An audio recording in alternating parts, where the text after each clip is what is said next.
Crystal Palace 2-0 Tottenham. Wickham scores on long-awaited return as Townsend seals win. For Crystal Palace, this was an afternoon for individuals to remember.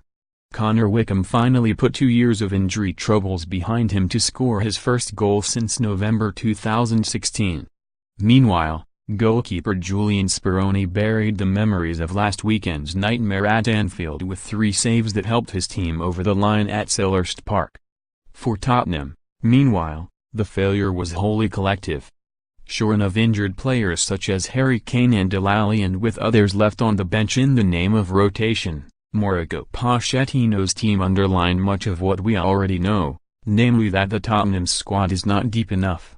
Crystal Palace 4-3-2-1, Speroni 8, Ward 7, Kelly 7, Dann 7.5, Van Aanholt 6.5, Meyer 7, Milivojevic 78 minutes 6, Kouyate 6.5, Schlupp 7.5, Townsend 7, 87 minutes 6, Zaha 6.5, Wickham 7, Benteke 69 minutes 6, subs unused, Tupper, Wan-Bissaka, Sakho, Ayew booked, Zaha, Benteke goals, Wickham 9, Townsend, Pen, 33 Tottenham, 3-4-2-1, Ganaga 7, Foyth 7, Sanchez 6, Vertonghen 6, Lamela 45 minutes 6, Trippier 5.5, Skip 6, Deer 6, Wanyama 62 minutes 6, Walker Peters 6, Mora 6.5, Sterling 80 minutes 6, Kouyate 6, Llorente subs unused, Loris, Aurier, Rose, Winks booked, Foyth, Sanchez ref, Kevin Friend 7 Mott. Speroni Pochettino is not keen to buy players during this transfer window. He will not buy for buying's sake, apparently. That's all very well, but as injuries have bitten, the flaws in that policy have become clear. If you are to compete on 2 or 3 fronts at this time of year, then you need bodies. Now that defeat to Chelsea in the Carabao Cup semi-final has been followed by FA Cup disappointment in South London, a heavy workload is no longer Tottenham's problem. All they have left is the Premier League and the Champions League, and as such it looks as though yet another Pochettino season will end without a trophy. Sooner or later, the Argentinian CV is going to look lopsided in the very worst way. Here, Palace deserved their win. Spurs enjoyed the weight of possession, but Palace had the purpose and the will and the decisiveness in front of goal. Wickham's goal in the 9th minute was a tap-in but meant everything after so long out with knee trouble.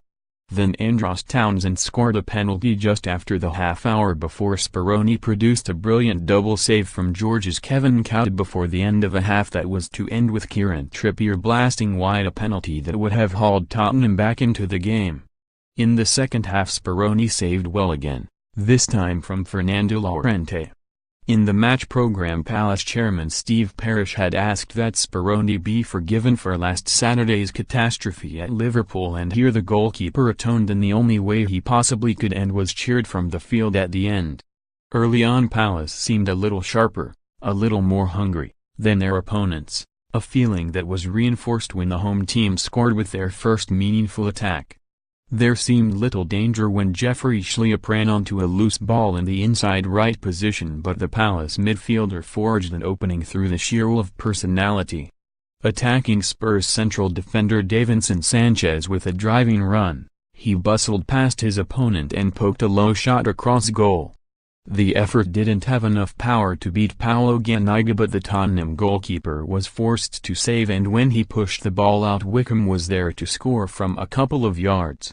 It was a poor goal for Tottenham to concede, and it set the tone for the way they went on to defend in the first half. For Wickham, meanwhile, it was a landmark moment. The Palace striker had not started a game since rupturing his cruciate in November 2016, and this was his first goal since that month also. So Palace were ahead on the back of a good news story, and for a while Tottenham did not respond. With creative players injured and others left on the bench, this was a Tottenham lineup that reeked of mundanity, and although they enjoyed plenty of the ball, they struggled to create anything worthwhile as they sought a way back into the game. There was a shot over the bar from the Brazilian Lucas Moura in the 18th minute while a number of set pieces were wasted in the blustery conditions.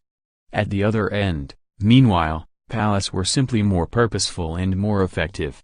When they scored again just after the half-hour, nobody was really surprised. Wilfried Zaha had been appealing consistently for fouls with little success, and when he was dumped on the ground again down the left side he looked aghast when nothing was given.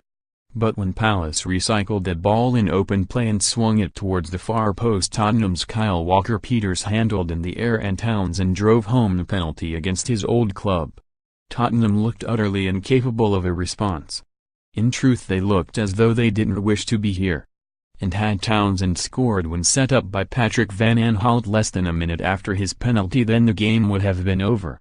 As it was, the winger placed his shot straight at Ganaga and Tottenham remained in the contest at least. Moments before the break they should have been right back in it. First goalkeeper Speroni saved twice from Kouyate, and then Trippier fluffed his penalty after Van Aanholt's rash challenge on Juan Foyth in the 43rd minute. Pochettino looked mortified as he left the field at halftime, and it was little wonder. His team had been very poor indeed.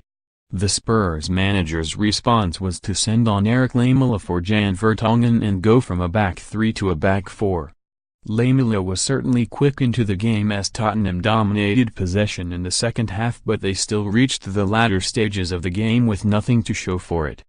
There were some chances. Lamela drove a free kick into the wall and also another shot blocked. Stand-in striker Llorente was denied by Speroni as he turned and shot after being set up by Eric Dier, while Trippier also received a pass from Dier, volleying across in front of goal and only a foot or so ahead of teammates arriving in the middle. Had Tottenham turned any of these chances into a goal, then the chances are they would have gone on to score another. The game had that kind of feel about it. As it was, Palace reached the final 15 minutes with their 2-goal lead intact. Hodgson's team had conceded lots of ground since scoring their second goal, but still looked more than capable on the counter-attack. Zaha looked keen to attack down the left whenever possible, in particular while Townsend was an enduring threat down the other side. Ultimately they didn't need to pierce the Tottenham defense again. This was a game that had been won in the first 35 minutes.